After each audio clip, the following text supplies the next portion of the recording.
Hello my perfect family, कैसे हो आप सब लोग। आई होप कि आप सभी बहुत ही अच्छे होंगे। तो आज की वीडियो में हम लोग बात करेंगे होम्योस्टेसिस के बारे में, जो कि हमारे एचएपी का 4th लेक्चर होने वाला है। और आज की वीडियो बहुत ज़्यादा इंपॉर्टेंट है क्योंकि ये क्वेश्चन आप लोग को 99% चांस है कि एग्जाम में देखने को मिलेगा। मतलब आप श्योरली गारंटी ले सकते हो कि यहाँ से आप लोग को इस टॉपिक से क्वेश्चन देखने को मिलने वाला है। तो आज का वीडियो बहुत ही ज़्यादा इंपॉर्टेंट है, तो बहुत ही ध्यान से देखना, ठीक है। और टॉपिक थोड़ा नया है तो हम लोग इसको बहुत ही आराम से समझते हुए चलेंगे। तो आप लोग कॉपी और पेन लेके बैठ जाइए और हम लोग अपना आज का लेक्चर स्टार्ट करते हैं। तो बात करें अगर हम लोग होम्योस्टेसिस की, तो अगर इसको हम लोग समझना चाहें तो देखो ये यहाँ पे दो वर्ड से मिलकर बना हुआ है। पहला है हमारा होम्यो और दूसरा है हमारा स्टेसिस। तो देखो यहाँ पे जो होम्यो वर्ड है इसका मतलब होता है सेम और स्टेसिस का मतलब होता है स्टेट। तो अगर होम्योस्टेसिस को हम लोग सिंपली समझना चाहें तो ये हमारी बॉडी की एक एबिलिटी होती है जिससे हमारी बॉडी का जो इंटरनल एनवायरनमेंट होता है, ठीक है, वो यहाँ पे कांस्टेंट बना रहता है, ठीक है, यानी कि वो यहाँ पे सेम स्टेट में बरकरार रहता है। अब देखो यहाँ पे इंटरनल और एक्सटर्नल एनवायरनमेंट को हम लोग थोड़ा सा समझ लेते हैं ताकि आप लोग को चीज़ें और ज़्यादा क्लियर हो जाए। तो देखो एक होता है हमारा यहाँ पे एक्सटर्नल एनवायरनमेंट और दूसरा होता है हमारा यहाँ पे इंटरनल एनवायरनमेंट। तो अगर इसको नाम से ही हम लोग समझना चाहें तो इंटरनल का मतलब क्या होता है अंदर का, और एक्सटर्नल का मतलब क्या होता है बाहर का। तो यार देखो इंटरनल एनवायरनमेंट क्या होता है, हमारी बॉडी के अंदर जो भी चीजें हैं, लाइक हमारे बॉडी का टेम्परेचर हो गया, पीएच हो गया, ठीक है, एसिड बेस लेवल हो गया। और एक्सटर्नल एनवायरनमेंट क्या है कि हमारी जो मतलब हमारे आसपास का जो वातावरण है, ठीक है, यानी कि हमारा वेदर हो गया, ठीक है, और जो भी चेंजेस हो रहे हैं तो वो हमारा यहाँ पे एक्सटर्नल एनवायरनमेंट हो गया।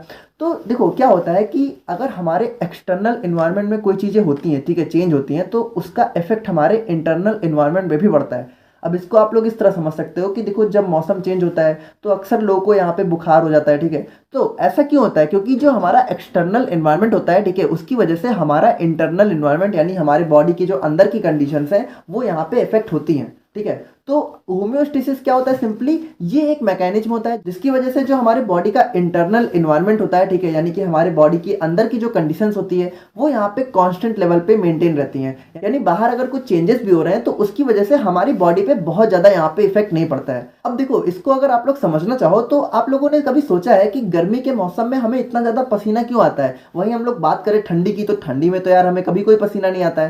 तो देखो ऐसा इसलिए होता है क्योंकि देखो क्या होता है कि गर्मी के मौसम में जो हमारा बाहर का इन्वायरमेंट होता है, यानी बाहर का जो हमारा एटमॉस्फेयर होता है, वातावरण होता है, तो आप लोग को पता है कि यार गर्मी में कभी कभी टेम्परेचर यहाँ पे 40 डिग्री, ठीक है, 45 डिग्री तक चला जाता है। लेकिन हमारे बॉडी का जो इंटरनल टेम्परेचर होता है वो कितना होता है, 37 डिग्री सेल्सियस होता है कि नहीं।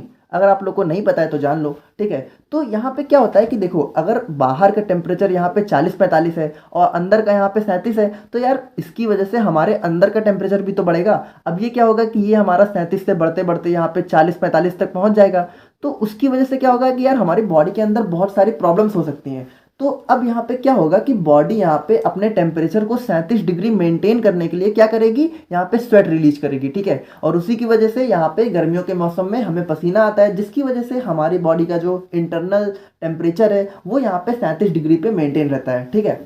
तो ये हमारे होम्योस्टेसिस का एक बहुत ही सिंपल सा एग्जांपल था। तो आई होप कि आप लोग थोड़ा थोड़ा यहाँ पे समझ रहे होगे। अब देखो यहाँ पे जो होम्योस्टेसिस का जो मेंटेनेंस होता है, यानी कि हमारे बॉडी का जो इंटरनल एनवायरनमेंट होता है, ठीक है, उसको यहाँ पे सेम बनाए रखने की जो प्रोसेस होती है वो यहाँ पे बॉडी के फीडबैक सिस्टम्स के द्वारा गवर्न होती है। यानी सिंपली बात करें तो बॉडी के अंदर हमारे कुछ फीडबैक सिस्टम्स होते हैं जो यहाँ पे बॉडी के अंदर होम्योस्टेसिस को बनाए रखते हैं। तो अब हम लोग बात करते हैं यहाँ पे बॉडी के फीडबैक सिस्टम्स के बारे में। यानी कि देखो फीडबैक सिस्टम का यहाँ पे क्या काम होता है कि जो हमारा इंटरनल एनवायरनमेंट होता है, ठीक है, तो जब भी उसमें कोई चेंजेस होते हैं तो ये यहाँ पे काम करता है, ठीक है, ताकि जो हमारा बॉडी का जो इंटरनल एनवायरनमेंट है, ठीक है, तो उसमें जो भी चेंजेस हुए हैं उनको वो दोबारा से नॉर्मल कंडीशन में ला सके। यानी कि मान लो अगर हमारा टेम्परेचर बढ़ रहा है, ठीक है, या फिर हमारा पीएच लेवल बढ़ रहा है, घट रहा है, तो उसको दोबारा से मेंटेन करने का काम यहाँ पे फीडबैक सिस्टम्स हमारे करते हैं। अब देखो जो हमारा फीडबैक सिस्टम होता है, ठीक है, उसके अंदर बेसिकली हमारे 3 कंपोनेंट्स होते हैं, जिसमें पहला होता है हमारा रिसेप्टर, दूसरा होता है हमारा कंट्रोल सेंटर और तीसरा होता है हमारा इफेक्टर।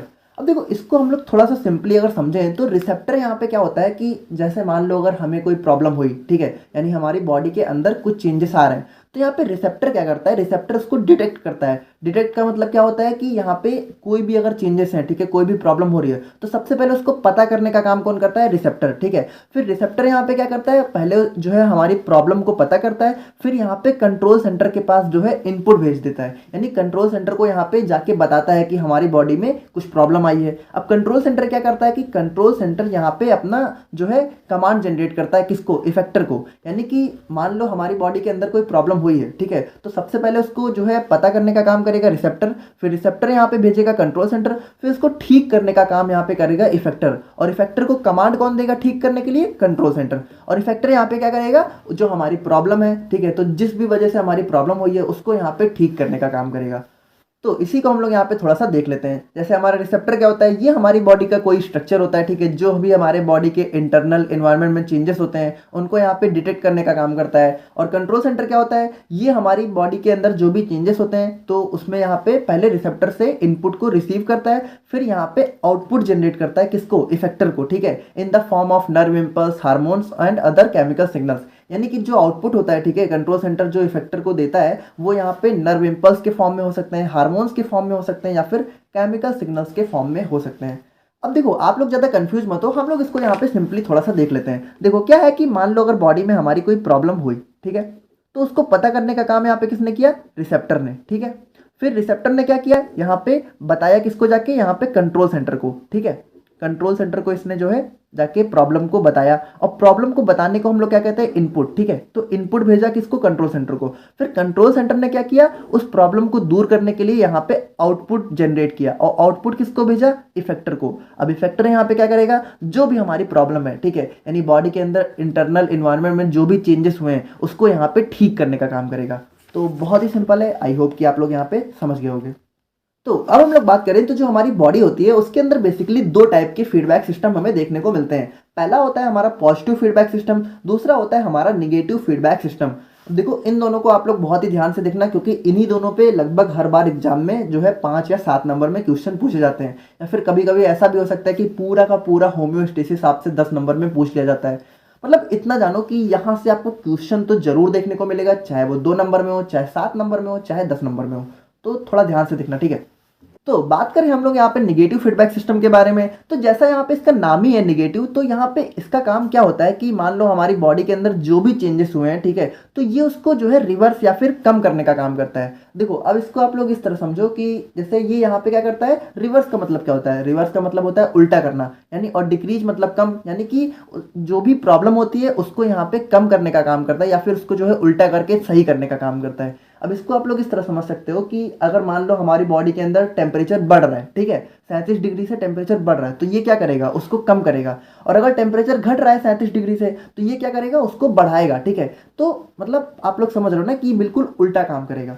तो इसका एक बहुत ही फेमस एग्जांपल है रेगुलेशन ऑफ ब्लड प्रेशर। अब देखो इसको आप लोग थोड़ा ध्यान से देखना, क्योंकि एग्जाम में बहुत बार ऐसे पूछा गया है। तो देखो रेगुलेशन ऑफ ब्लड प्रेशर का मतलब क्या हुआ कि ब्लड प्रेशर मान लो अगर कम हो रहा है या फिर ज़्यादा हो रहा है तो उसको रेगुलेट करना है, यानी कि उसको दोबारा से सही करना, मेंटेन करना।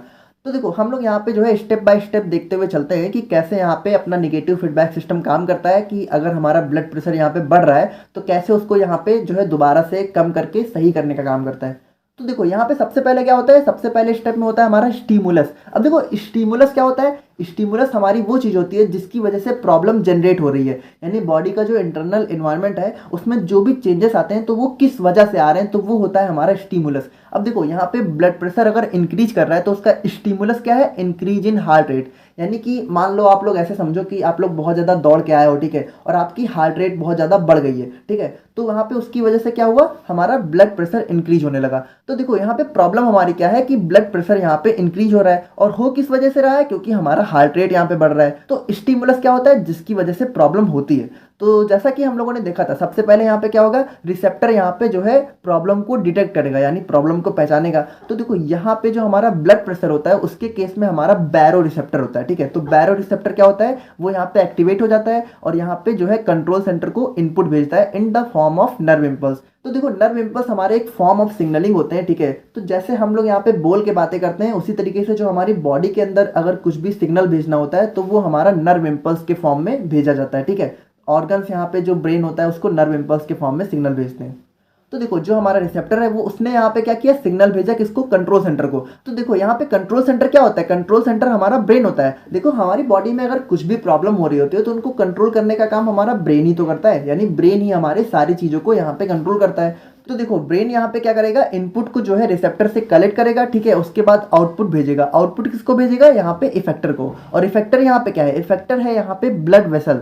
तो देखो ब्लड वेसल यहाँ पे क्या करेंगे, आउटपुट को जो है कंट्रोल सेंटर यानी कि जो हमारा ब्रेन है उससे रिसीव करेंगे, और उसके बाद यहाँ पे जो भी प्रॉब्लम हुई थी उसको ठीक करने का काम करेंगी, क्योंकि इफेक्टर का काम क्या होता है, ठीक करने का। तो ठीक यहाँ पे कैसे करेंगे, देखो हमारा प्रॉब्लम क्या था, ब्लड प्रेशर हमारा इंक्रीज हो रहा था, तो उसको ठीक करने के लिए क्या करेंगे कि यहाँ पे जो है जो हमारी ब्लड वेसल्स हैं वो यहाँ पे डायलेटेड हो जाएंगी। तो डायलेटेड का मतलब क्या होता है कि ब्लड वेसल्स का साइज यहाँ पे इंक्रीज हो जाएगा। अब आप लोग इसको थोड़ा ध्यान से समझो कि जैसे देखो ब्लड वेसल पहले यहाँ पे जो है इतनी बड़ी थी, और हमारी प्रॉब्लम क्या हुई थी, ब्लड प्रेशर हमारा इंक्रीज हो रहा था। तो ब्लड प्रेशर इंक्रीज होने का मतलब क्या है कि यहाँ पे जो हमारा ब्लड यहाँ पे जो फ्लो हो रहा है, ठीक है, वो यहाँ पे जो इसकी वॉल है, ठीक है, हमारी देखो ब्लड वेसल के अंदर ही तो हमारा ब्लड फ्लो हो रहा है। तो अगर ब्लड प्रेशर इंक्रीज हो रहा है इसका मतलब क्या है कि जो हमारा ब्लड है, ठीक है, वो यहाँ पे जो वॉल है, ठीक है, यानी कि जो ब्लड वेसल्स की वॉल है उस पर यहाँ पे प्रेशर लगा रहा है। तो अगर यहाँ पे ब्लड वेसल्स की वॉल यहाँ पे अपनी साइज में बड़ी हो जाएंगी तो यहाँ पे जो ब्लड है वो आराम से फ्लो करने लगेगा और प्रेशर हमारा कम हो जाएगा, और हमारा जो ब्लड प्रेशर यहाँ पे इंक्रीज हुआ था वो यहाँ पे क्या हो जाएगा, फिर से कम हो जाएगा, यानी नॉर्मल हो जाएगा। तो डायलेशन का मतलब क्या होता है, यहाँ पे साइज में बढ़ जाना। तो देखो यहाँ पे क्या होगा, जैसे ही हमारी ब्लड वेसल्स यहाँ पे डायलेटेड हो जाएंगी हमारा ब्लड प्रेशर यहाँ पे डिक्रीज हो जाएगा, यानी ब्लड प्रेशर हमारा फिर से नॉर्मल हो जाएगा और बॉडी जो है होम्योस्टेसिस में रिटर्न हो जाएगी, यानी बॉडी का जो इंटरनल इन्वायरमेंट है वो फिर से यहाँ पे नॉर्मल हो जाएगा और यहाँ पे उसमें जो भी चेंज हुए थे वो यहाँ पे सही हो जाएंगे। तो जैसा कि हम लोगों ने स्टार्टिंग में देखा था, होम्योस्टेसिस क्या होता है, हमारी बॉडी का जो इंटरनल एनवायरनमेंट होता है उसको यहाँ पे कांस्टेंट लेवल पे मेंटेन करने की प्रोसेस होती है। और उसको मेंटेन कैसे किया जाता है, फीडबैक सिस्टम के द्वारा। फीडबैक सिस्टम कितने टाइप के होते हैं, दो टाइप के। पहला होता है हमारा पॉजिटिव, दूसरा होता है हमारा निगेटिव। तो निगेटिव फीडबैक सिस्टम को हम लोगों ने देख लिया। अब हम लोग बात करते हैं यहाँ पे पॉजिटिव फीडबैक सिस्टम के बारे में। तो बात करें हम लोग यहाँ पे पॉजिटिव फीडबैक सिस्टम के बारे में, तो जैसा निगेटिव में क्या था, निगेटिव जैसा यहाँ पे उल्टा काम कर रहा था, यानी कि जो प्रॉब्लम हो रही थी, ठीक है, उसको यहाँ पे डिक्रीज करने का काम कर रहा था। तो पॉजिटिव फीडबैक सिस्टम क्या करेगा कि इंटरनल इन्वायरमेंट में अगर कोई चेंजेस हो रहे हैं तो उसको यहाँ पे बढ़ाने का काम करेगा। तो देखो यार यहाँ पे आप लोग थोड़ा कंफ्यूज मत होना, आप लोग ये मत सोचना कि बॉडी के अंदर अगर कोई प्रॉब्लम हो रही है तो ये उसको बढ़ा देगा। देखो यहाँ पे हर बार जो चेंजेस होते हैं वो प्रॉब्लम नहीं होती है, कभी कभी प्रॉब्लम को ठीक करने के लिए भी हमारी बॉडी में चेंजेस होते हैं, ठीक है। तो इसको अभी हम लोग जब एग्जाम्पल देखेंगे तो काफ़ी अच्छे से हमें समझ में आ जाएगा।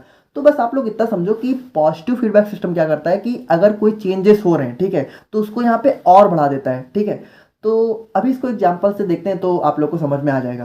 तो इसका जो सबसे फेमस एग्जाम्पल बुक में दिया होता है वो होता है नॉर्मल चाइल्ड बर्थ, यानी कि जब यहाँ पे बेबी का बर्थ होने वाला होता है तब यहाँ पे पॉजिटिव फीडबैक सिस्टम जो है बहुत ही अच्छे तरीके से काम करता है, ताकि जो उसका मतलब नॉर्मल मतलब आप लोग समझ रहे हो ना, यहाँ पे जब ऑपरेशन नहीं, जब नॉर्मल बर्थ होता है, ठीक है, तो वहाँ पे अच्छे से हो सके सारी चीज़ें, उसके लिए यहाँ पे पॉजिटिव फीडबैक सिस्टम बहुत ही अच्छे से वर्क करता है। तो उसी को हम लोग यहाँ पे एग्जाम्पल से थोड़ा सा देख लेते हैं स्टेप बाय स्टेप।